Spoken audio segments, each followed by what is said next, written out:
do Superior Tribunal do Trabalho e gestor regional, juiz do trabalho em Tabatinga. Seja bem-vindo, doutor. Com o senhor, fique à vontade. Antônio Tavares, caros colegas, mesa, conhecendo agora a maioria, o que me traz aqui é uma comunicação que eu espero que consiga fazer de modo bastante breve. Até disse ao Tavares que esperava que houvesse uma plateia mais numerosa, mas, enfim, vou até falar aqui da mesa mesmo assim, porque eu estou me sentindo bem parlamentar.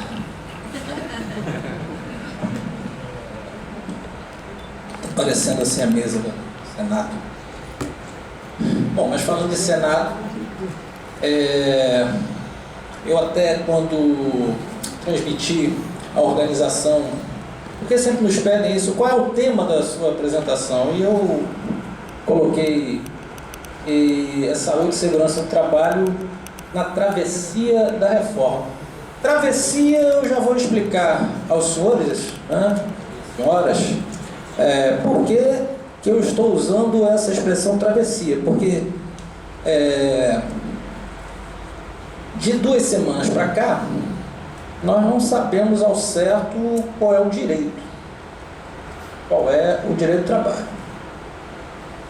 Semana passada, expondo isso a uma turma de alunos, eu dei o seguinte exemplo, é um dos tópicos que estariam aqui na minha apresentação.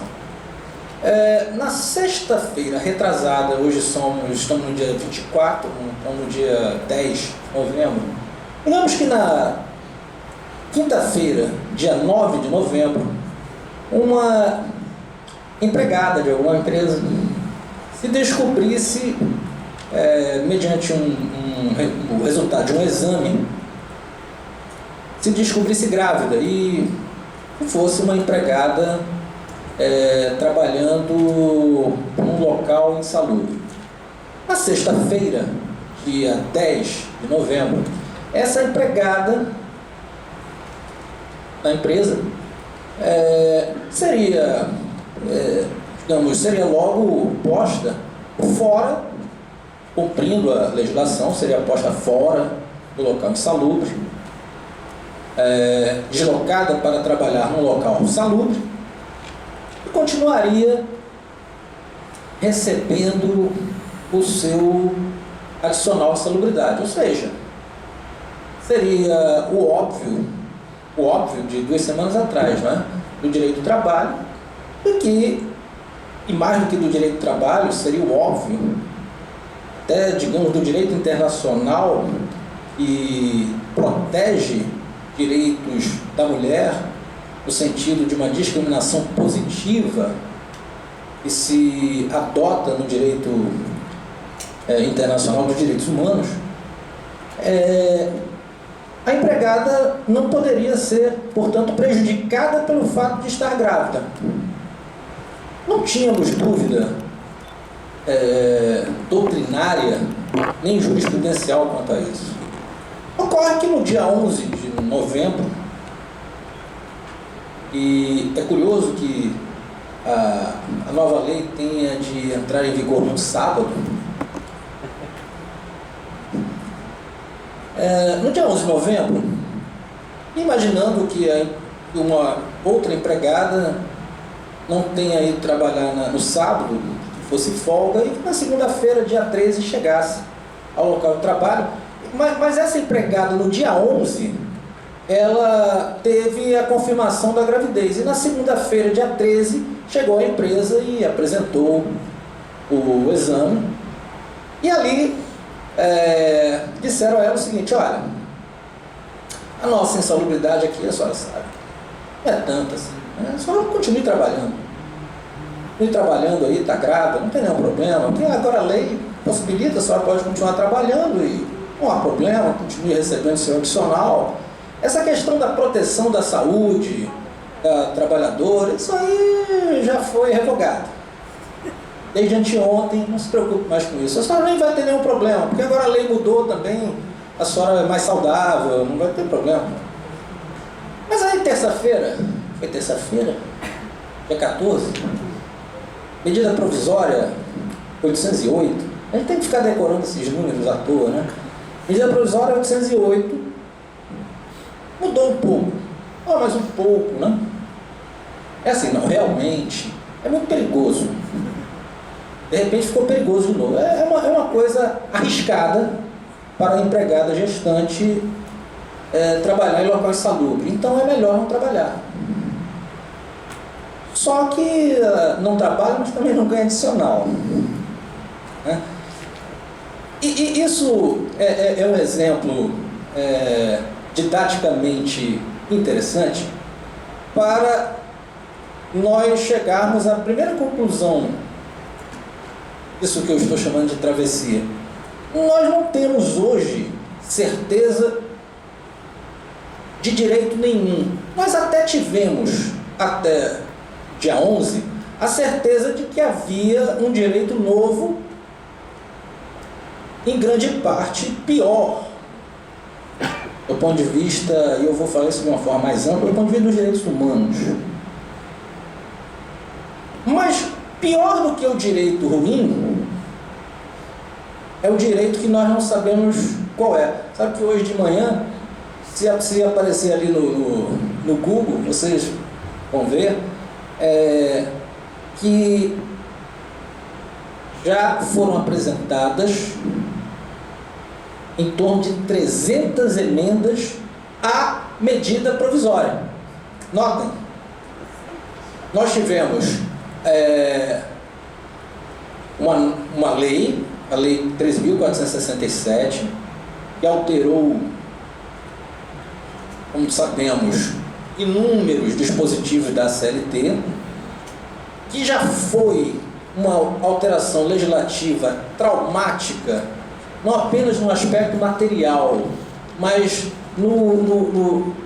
traumática do ponto de vista da sua tramitação. Porque se nós pensarmos que para alterar, por exemplo, o Código de Processo Civil ou Código Civil, nós tivemos, para cada uma dessas alterações legislativas, uma discussão que levou até anos.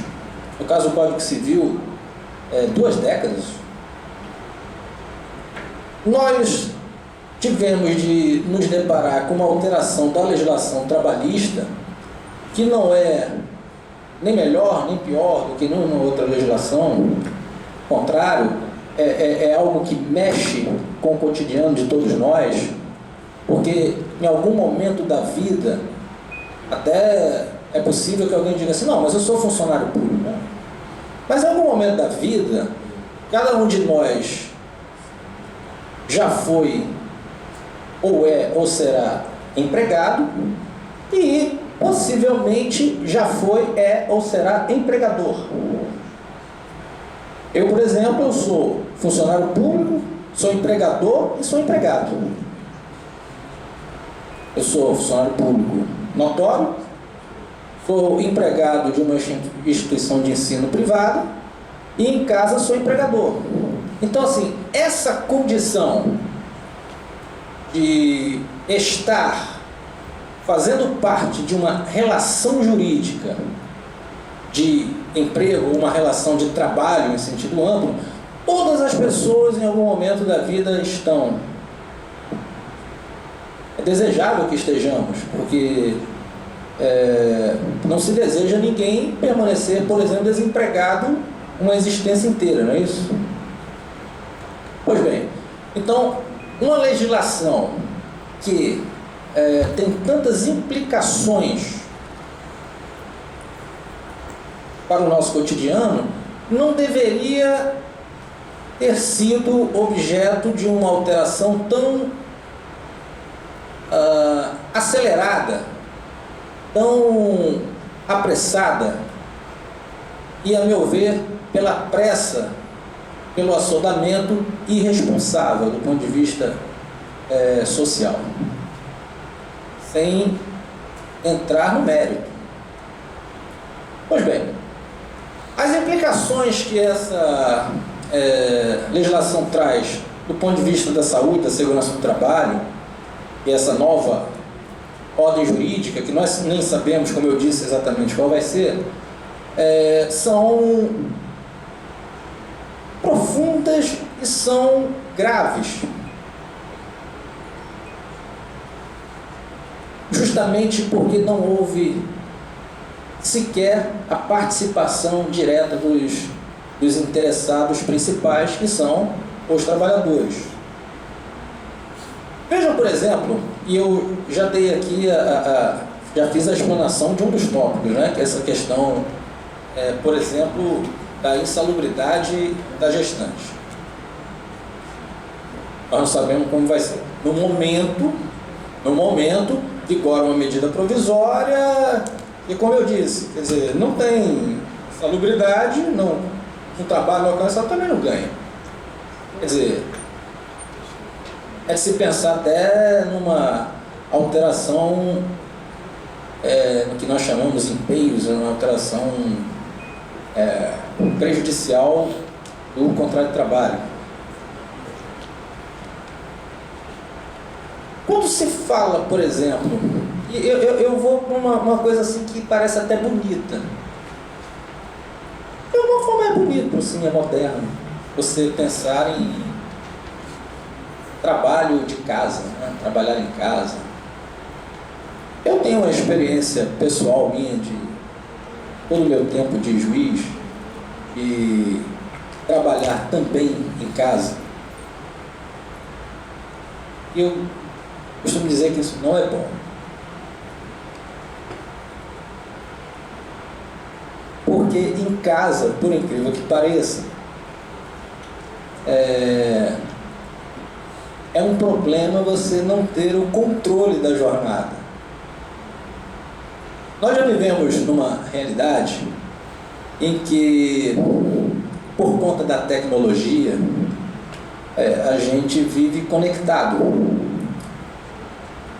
Aconteceu isso comigo ontem, quando eu passei uma mensagem para uma colega funcionária do Tribunal do Trabalho que trabalha na assessoria de comunicação. Passei uma mensagem pedindo ajuda para ela, para noticiar uma matéria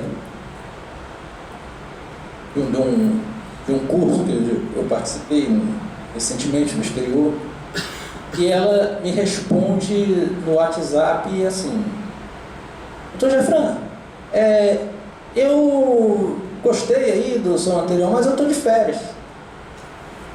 Porque a gente não desliga, né, o WhatsApp nas férias, pelo contrário, né, a gente está com o WhatsApp nas férias para mandar foto para os amigos, para fazer, né, dizer assim, olha, eu estou aqui, na hora de mas quem é seu colega de trabalho nem sempre sabe que você está de férias. O seu chefe pode fazer de conta também que não sabe que você está de férias.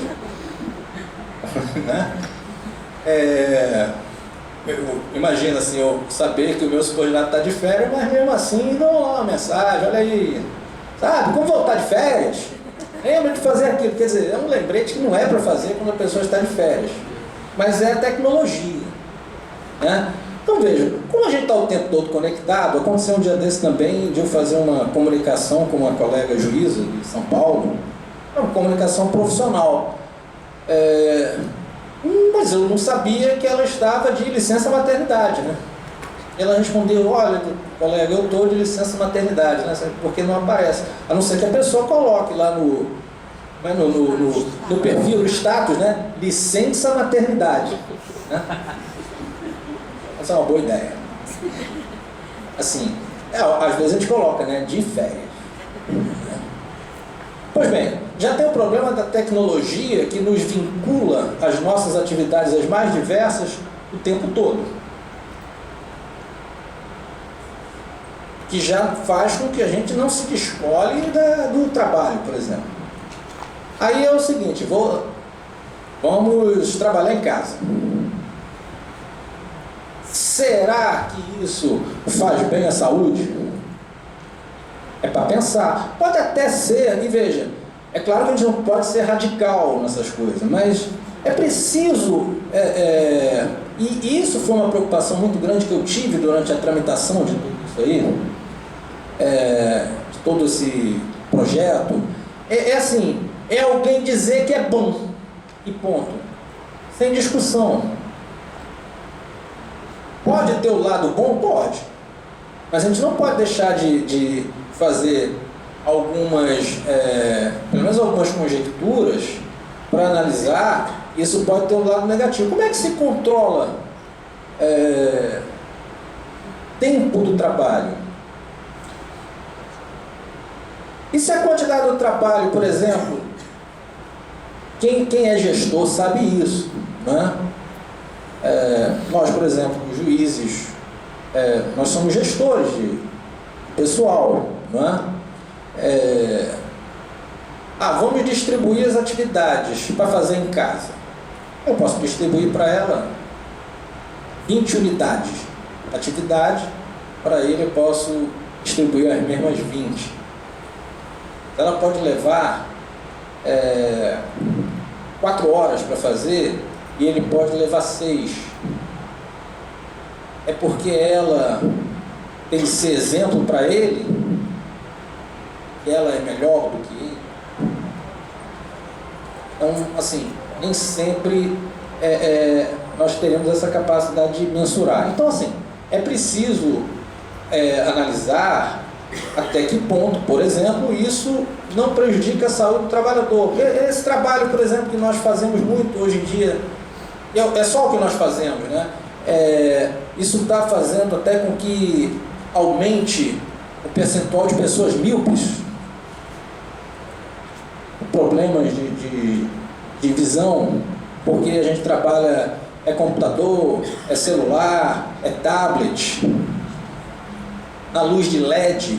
Eu estive agora, mês passado, em Brasília, no nosso Seminário Internacional do Trabalho Seguro, lá no TST, e me lembro de um expositor, um médico do trabalho, lembrando, e eu nunca tinha ouvido falar disso até aquele dia, que essa coisa que a gente acha bonita, que fica claro, e eu fiquei preocupado que lá em casa eu estou trocando tudo para botar lâmpada de LED que tem na rua, a rua fica clara, é bom, sempre põe luz da segurança, mas diz que esse LED faz mal, por exemplo, para o mecanismo do sono e da vigília, para o ciclo circadiano. Não sei se tem médico aqui na plateia para me auxiliar, se já leu também sobre isso, mas diz que isso mexe ou seja, mexe com a saúde também. Então, às vezes a gente pensa assim, que criar um local mais iluminado para trabalhar vai ser sempre ótimo. É a história do home office, assim, vai ter mais iluminação, vai ser sempre ótimo. Talvez não, né? Veja, por exemplo, aqui que nós estamos num local em que, se é dia ou noite lá fora, não tem diferença, não é isso?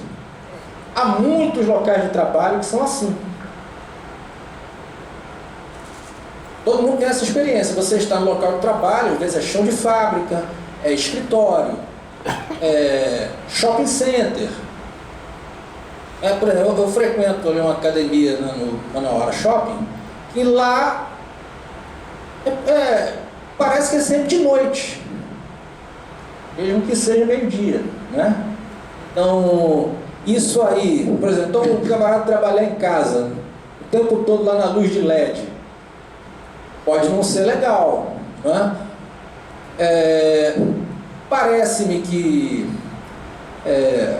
pelo menos em tese, os melhores lugares para trabalhar são aqueles que têm luz natural. Por exemplo, eu tenho a felicidade assim, de o meu gabinete lá na Vara de Tabatinga e a minha sala de audiência, elas estão expostas à luz natural. Então, quer dizer, eu sei quando são 10 horas da manhã, eu sei quando é meio-dia, eu sei quando são 2 horas da tarde, e isso faz bem. Agora, o home office, boa, porque nós não sabemos sequer como é a casa do empregado. Vamos pensar também nessa possibilidade de generalizar o que era excepcional para algumas categorias, por acordo ou convenção coletiva, mas o que era excepcional pela forma negociada, e é jornada de trabalho assim, de 12 horas. 12 por 36. A possibilidade de que isso seja generalizado. Ora, já era passível de bastante crítica que determinadas categorias tivessem esse regime.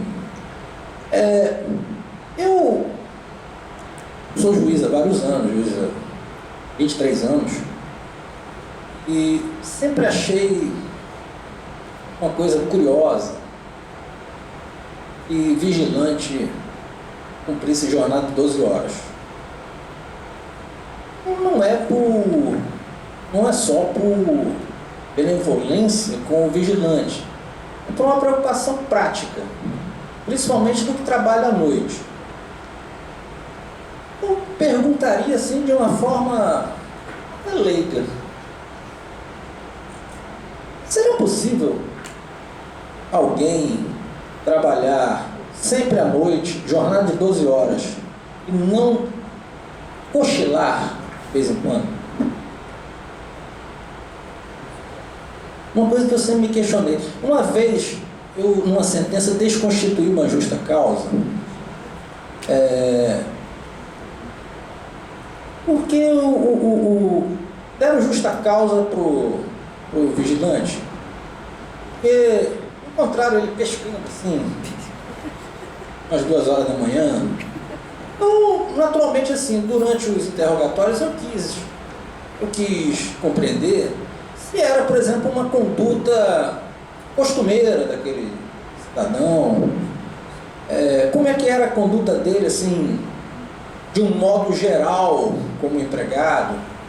E acabei, assim, pelo menos na prova dos autos, compreendendo, assim, que ele era um bom empregado, era responsável, nunca tinha cometido uma falta, assim. Talvez tenha sido advertido por chegar atrasado, acho que tinha isso no processo, mas não porque, por exemplo, aconteceu alguma coisa grave durante os expedientes que ele cumpria, etc., para desconstituir aquela justa causa, né? Porque eu devo ter escrito na sentença o seguinte: eu acho impossível o sujeito não fechar o olho assim, de vez em quando. Eu, às vezes, dependendo de que horas eu dormi na noite anterior e a que horas eu acordei, se a audiência estiver assim meio maçante, é capaz de eu também fechar o olho, eu mando pedir um café, etc. Então, bom, jornada de 12 horas, ainda que tenha um intervalo, etc., já é pesada por natureza, para qualquer atividade. Experimente cada um de nós tentar fazer o serviço que for, né? Se for auditor fiscal, experimente passar 12 horas tentando lavrar um laudo, analisar uma documentação, né? Se for auxiliar de serviços gerais, experimente ficar 12 horas fazendo limpeza, né? Médico. Desculpa, tem médico aqui? Quem é médico? Tem alguns. Médico. Se médico aguenta ficar o plantão todo sem dar uma encostadinha lá no descanso, não tem esse local de descanso do médico? Eu sou filho de médico, tem essa história assim, tem lá o descanso do médico, né? Eu já vi, por exemplo, viajando de avião, semana passada mesmo eu fiz um voo de 12 horas, da África voltando para o Brasil.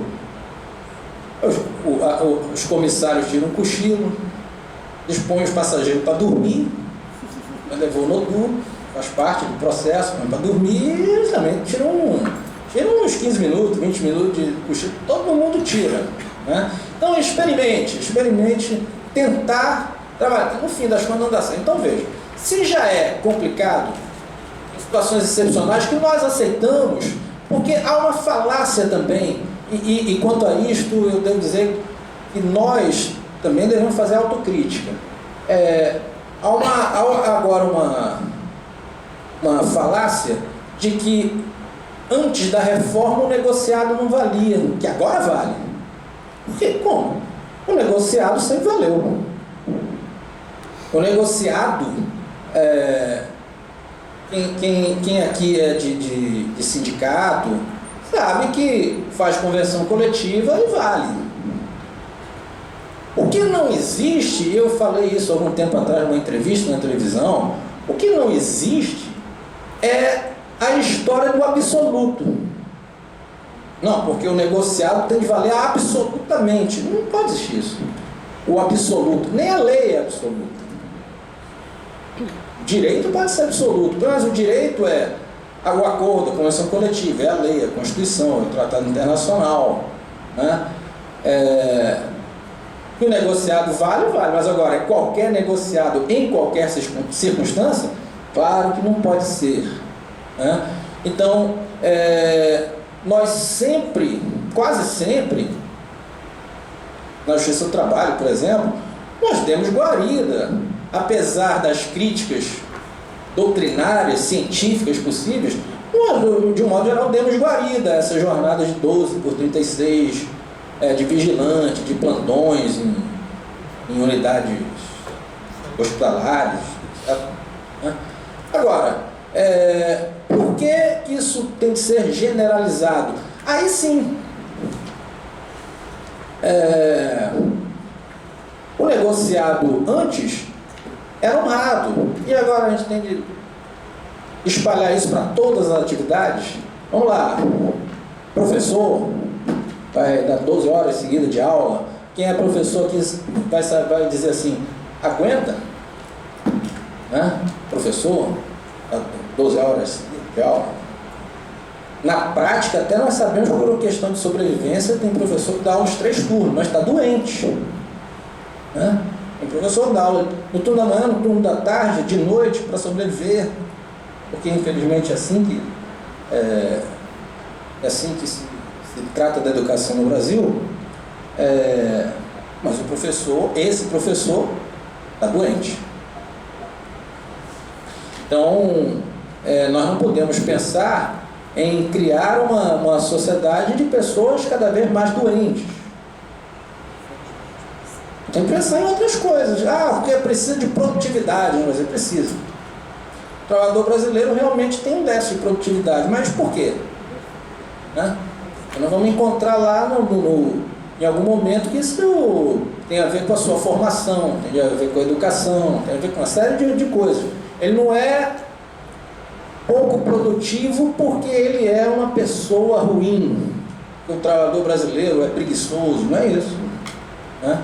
Há questões estruturais a serem vistas, e simplesmente dizer que mudando a lei trabalhista nós vamos fazer o país ser mais produtivo, o país ter mais desenvolvimento, criar mais emprego, essa história de precarizar a legislação sob a justificativa de que isso vai diminuir o desemprego, há exemplos recentes da história do mundo.